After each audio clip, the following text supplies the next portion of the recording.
Good morning साथियों, आप सभी का स्वागत है दिशा कंपटीशन क्लासेस में एक बार फिर से। आज मैं आप लोगों को भारत के भूगोल में भारत का अफवाह तंत्र के बारे में बताऊंगा। अर्थात भारतीय नदी प्रणाली जो है उससे संबंधित जो भी चीज़ें हैं उनके बारे में बताऊंगा। अगर भारत की नदियों को बांटा जाए तो दो हिस्सों में मुख्यतः हम लोग बांटते हैं, एक हिमालयी नदी और दूसरा प्रायद्वीपीय भारत की नदी। हिमालयी नदी अर्थात जो हिमालय से नदियां निकलती उनके बारे में हम लोग बात कर रहे हैं, और प्रायद्वीपीय भारत की नदी मतलब दक्षिण भारत की नदी, चाहे वो पश्चिमी घाट से निकले या सह्याद्री से निकले या विंध्य श्रेणी से निकले या पूर्वी घाट से निकले, जितनी भी दक्षिण भारत की नदियां जितनी हैं वो सब किसमें पढ़ेंगे हम लोग? प्रायद्वीपीय नदियों में। हिमालयी नदियों में सिंधु नदी तंत्र हो गया, गंगा नदी तंत्र हो गया, ब्रह्मपुत्र नदी तंत्र हो गया, या अन्य नदियां जो हैं जो भी हिमालय से निकलती उनके बारे में हम लोग देखेंगे आगे। हिमालयी नदी में हमेशा लगभग जल बना रहता है, और प्रायद्वीपीय नदियां मौसमी नदियां होती हैं, समय आने पर ये सूख भी जाती हैं, और जब वर्षा ऋतु आती है तो इनमें जल बना रहता है। हिमालयी नदियों को अगर हम लेकर के चलेंगे तो एक एक करके टॉपिक सिंधु नदी तंत्र जो है उससे संबंधित पहले देखेंगे, फिर गंगा नदी तंत्र देखेंगे, फिर उसके बाद में ब्रह्मपुत्र नदी तंत्र देखेंगे। एक एक करके हम लोग चर्चा करेंगे। आज हम लोग सिंधु नदी तंत्र के बारे में जानेंगे। सिंधु नदी तंत्र क्या कहता है, उससे संबंधित जो भी क्वेश्चन हैं या जो भी चीजें हैं उनके बारे में हम लोग देखेंगे। अगर हम लोग सिंधु नदी तंत्र देखते हैं तो सिंधु नदी तंत्र में जितनी भी नदियां उससे रिलेटेड है उनके बारे में अध्ययन करते हैं। ठीक, सबसे पहले अगर हम देखें सिंधु नदी, तो अगर मैप पर देखें, कुछ उत्तर भारत का मैप इस तरीके से है।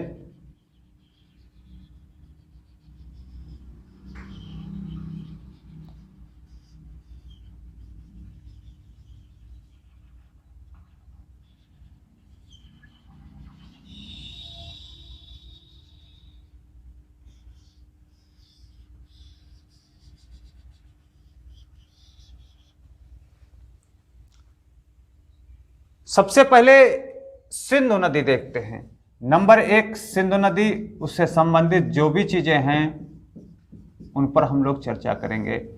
तो इसके उद्गम की बात करते हैं, तो इसका उद्गम जो है भैया, ये कुछ इस तरीके से नदी चलती है। ये पूर्ववर्ती एक नदी है और ऊपर जाएगी, यहां से इस तरीके से चली जाती है पाकिस्तान में इस तरफ, और पाकिस्तान में जाने के बाद में अरब सागर में ये नदी गिर जाती है। इसका उद्गम अगर हम बात करें सिंधु नदी का उद्गम, तो मानसरोवर झील के निकट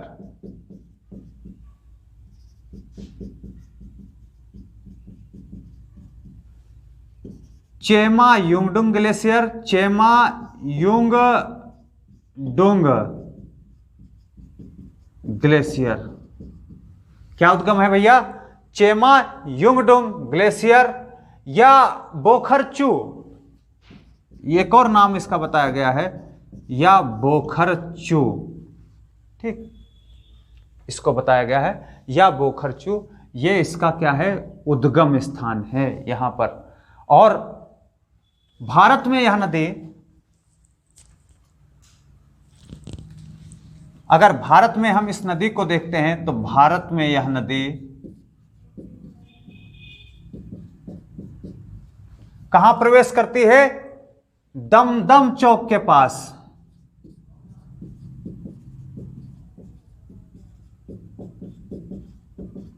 के निकट भारत में प्रवेश करती है। दमदम चौक के निकट भारत में प्रवेश करती है। और भारत में केंद्र शासित प्रदेश जो लद्दाख है, केंद्र शासित प्रदेश कौन सा? लद्दाख।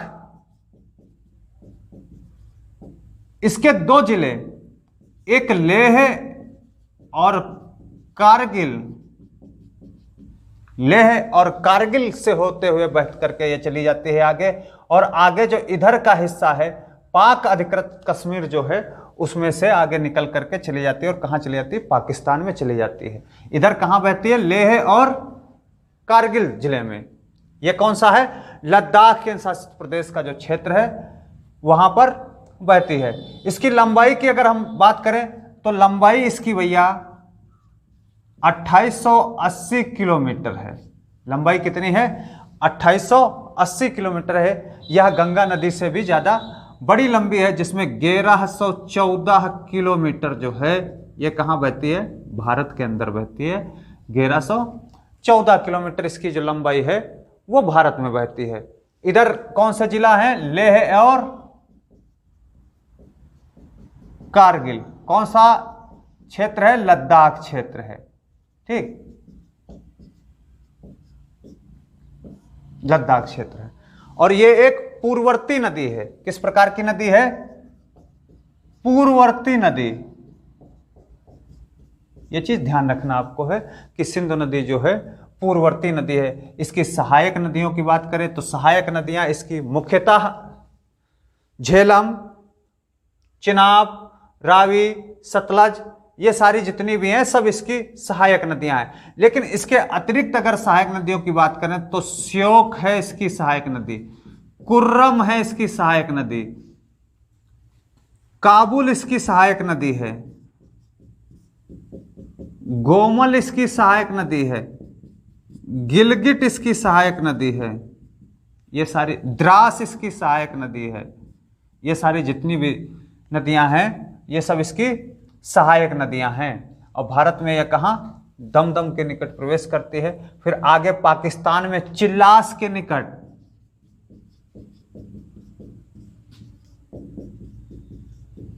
चिल्लास के निकट पाकिस्तान में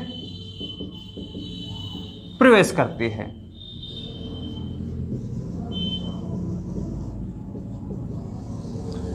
बेटे ध्यान रखना है, कहां पाकिस्तान में कहां प्रवेश करेगी? चिल्लास के निकट प्रवेश करेगी।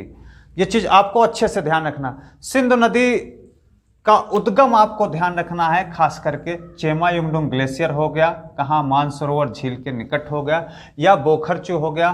कई बार लिखा रहता है भारत के एकमात्र जिला लेह से प्रवेश निकलती है, तो लेह है, कारगिल का भी क्षेत्र है इसमें, और आगे भी कश्मीर वाले क्षेत्र में बहती, लेकिन वो पाक अधिकृत क्षेत्र है। और आगे ये कहाँ चली जाती है? पाकिस्तान में, चिल्लास के निकट पाकिस्तान में प्रवेश कर जाती है। ये सिंधु नदी हो गई आपकी।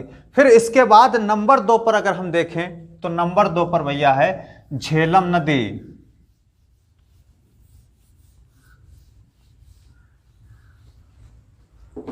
नंबर 2 कौन सी है?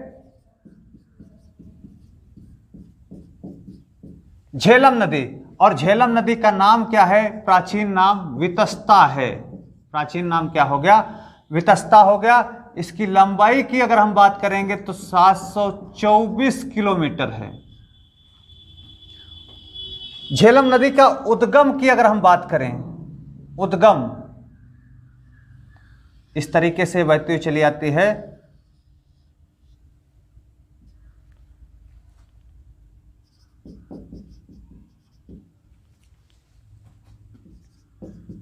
इसका उद्गम अगर है तो वेरीनाग झील के निकट,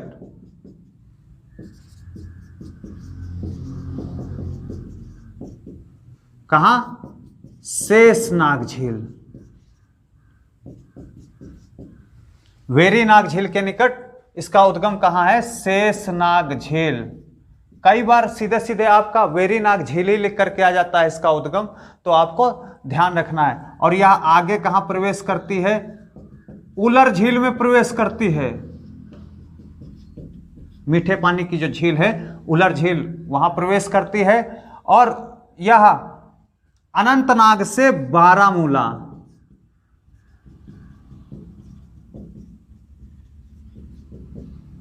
बारामूला तक जो झेलम नदी है वो किस प्रकार की है? नौकागम्य है। किस प्रकार की?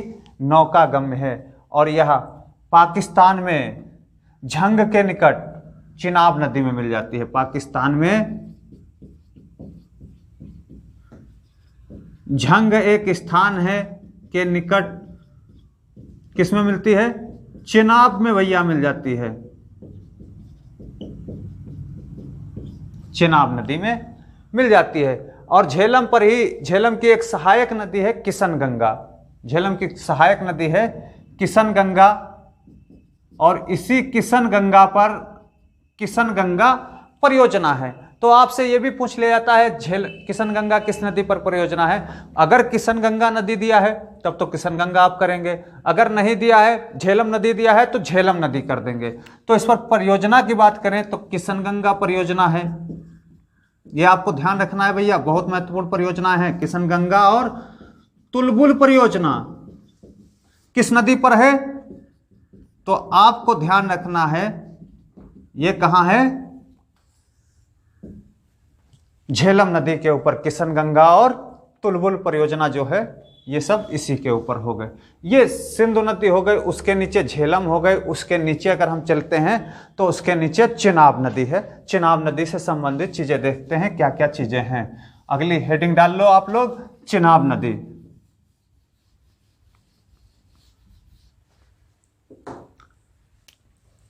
चिनाब नदी का प्राचीन नाम अगर हम बात करें तो अस्किनी है।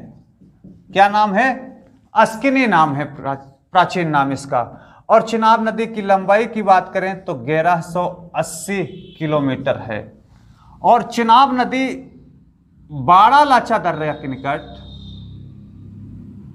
बाड़ा लाचा दर्रा के निकट ये आती है और आगे चली जाती है। इसका क्या नाम हो गया? चिनाब। उद्गम कहां इसका हो गया? बाड़ा लाचा, बाड़ा लाचा दर्रा। लंबाई 1180 किलोमीटर, उद्गम हो गया इसका बाड़ा लाचा।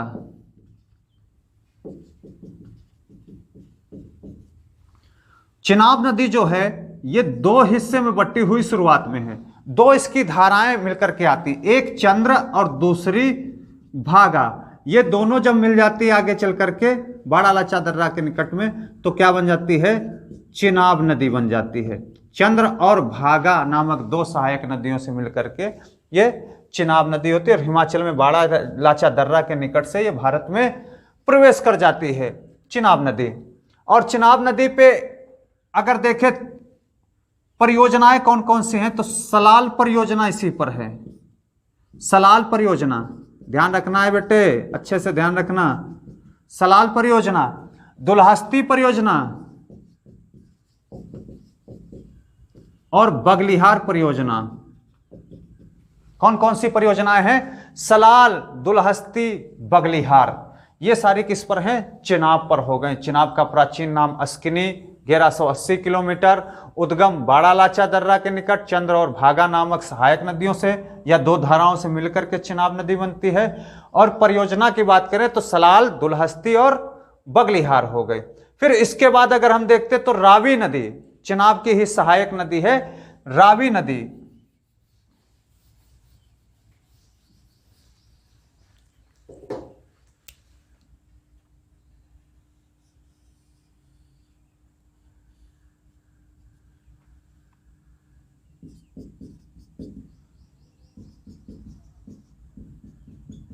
रावी नदी रोहतांग दर्रे के निकट निकलती है।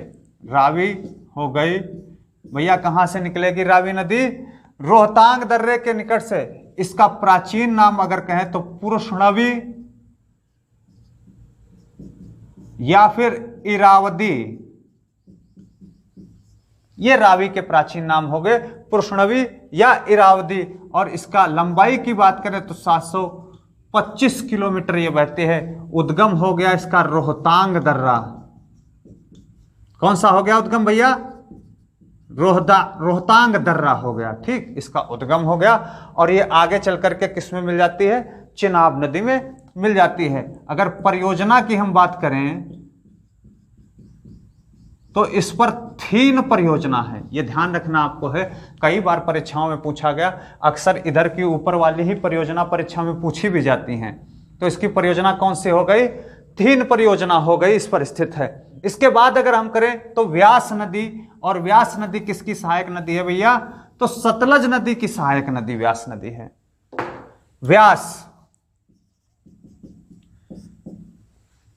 व्यास को प्राचीन नाम विपाशा है।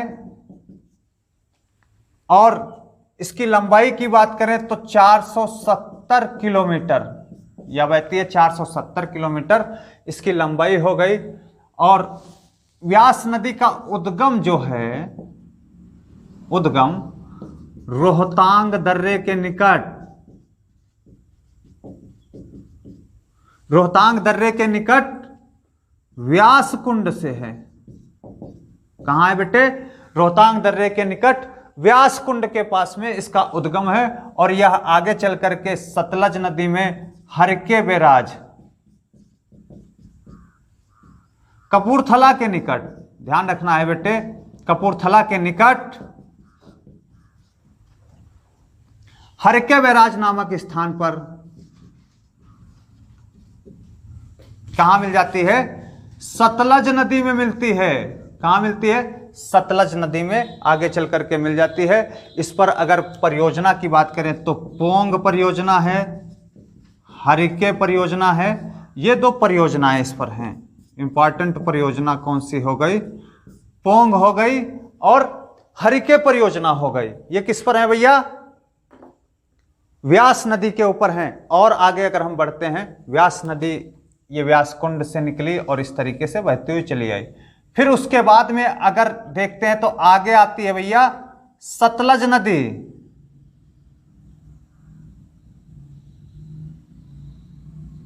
कौन? ये व्यास नदी हो गई, उसके नीचे हो गई सतलज नदी।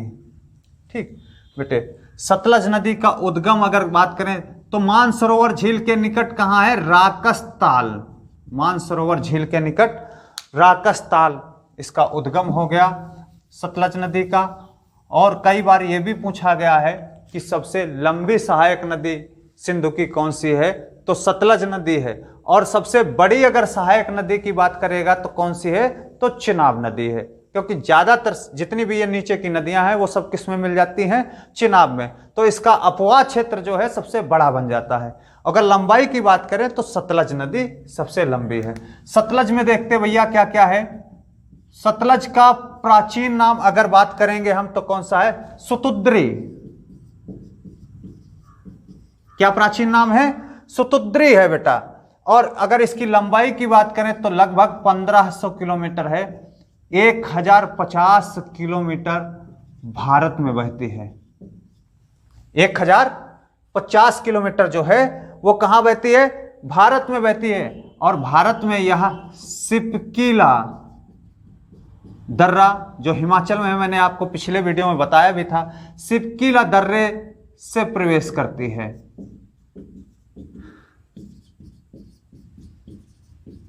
सिपकीला दर्रे से प्रवेश करती है। और अगर इसकी परियोजनाओं की बात करें तो भाखड़ा नागल,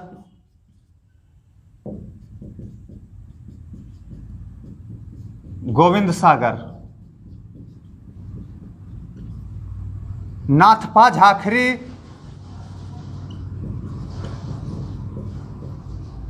नाथपा झाखरी हो गई और कोल बांध हो गया। ये सब कहां है? सतलज नदी के ऊपर हैं। एक भाखड़ा नांगल हो गया, गोविंद सागर, दूसरा नाथपा झाखरी हो गया जो, और कोल बांध हो गया। ये सब किसके ऊपर हैं? सतलज नदी के ऊपर हैं, सुतुद्री जिसको कहते हैं। और ये सबसे लंबी सहायक नदी किसकी है? सिंधु नदी की। और सबसे बड़ी सहायक नदी की अगर बात करेगा तो चिनाब हो जाएगा, क्योंकि उसका अपवाह क्षेत्र सबसे बड़ा है। फिर बेटे इससे इंपॉर्टेंट क्वेश्चन जो पूछा जाता है एक और आता है, सिंधु नदी तंत्र समझौता या सिंधु जल समझौता पूछा गया है कई बार पेपरों में। उससे संबंधित क्या क्या चीजें होती हैं तो देख लेते हैं। बहुत आसान चीजें हैं। सिंधु जल समझौता जो है,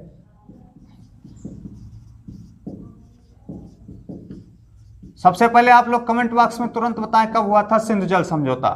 सिंधु जल समझौता 1960 में हुआ। और किसके किसके मध्य हुआ? भारत के प्रधानमंत्री, कहां के? भारत के। कौन? जवाहरलाल नेहरू।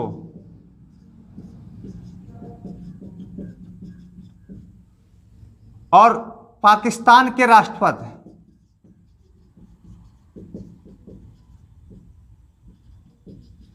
कौन? डॉक्टर अयूब खान। इनके मध्य हुआ था सिंधु जल समझौता 1960 में। और क्या सिंधु जल समझौता था? तो सिंधु जल समझौता सिर्फ इतना था, आपको देख लो, ये सबसे ऊपर की नदी कौन सी? सिंधु हो गई। उसके नीचे मैंने कौन सी लिखी? झेलम लिखी। और फिर उसके नीचे कौन सी है? चिनाब नदी है। फिर उसके नीचे रावी। फिर उसके नीचे कौन सी नदी? व्यास। और उसके नीचे कौन सी? सतलज। ये 6 नदियां हैं सिंधु नदी तंत्र में, मुख्यतः 6 नदियां हैं। तो इसमें जो ऊपर की 3 हैं, ऊपर की 3 शुरुआत की, इसका 80% जल जो है वो कौन यूज करेगा? पाकिस्तान यूज करेगा। और 20% जल भारत यूज करेगा। 80% पाकिस्तान, 20% भारत यूज करेगा। और नीचे की 3 नदियां जो हैं, इसका 80% जल जो है वो कौन यूज करेगा? भारत यूज करेगा। और 20% जल जो है वो कौन यूज करेगा? पाकिस्तान यूज करेगा। यही सिंधु जल समझौता था। बहुत आसान भाषा में, बिल्कुल सीधे सीधे है और आराम से आप लोग समझ गए होंगे। आज मैंने आपको सिंधु नदी तंत्र के बारे में बताया। आने वाले वीडियो में आपको मैं गंगा नदी तंत्र बताऊंगा, उसके बाद ब्रह्मपुत्र नदी, उसके बाद में अन्य नदियां जो भारत की हैं उनके बारे में बताऊंगा। उम्मीद करता हूं आप लोगों को अच्छे से समझ में आया होगा। आप लोग मेरे वीडियो को ज़्यादा से ज़्यादा शेयर करिए और सब्सक्राइब करिएगा, जिससे आने वाले समय में आप लोगों को ऑनलाइन क्लासेस प्रोवाइड करा सकूं और अच्छे से आप लोग पढ़िएगा, अच्छे से रहिएगा। जय हिंद दोस्तों, जय दिशा तय दिशा, धन्यवाद।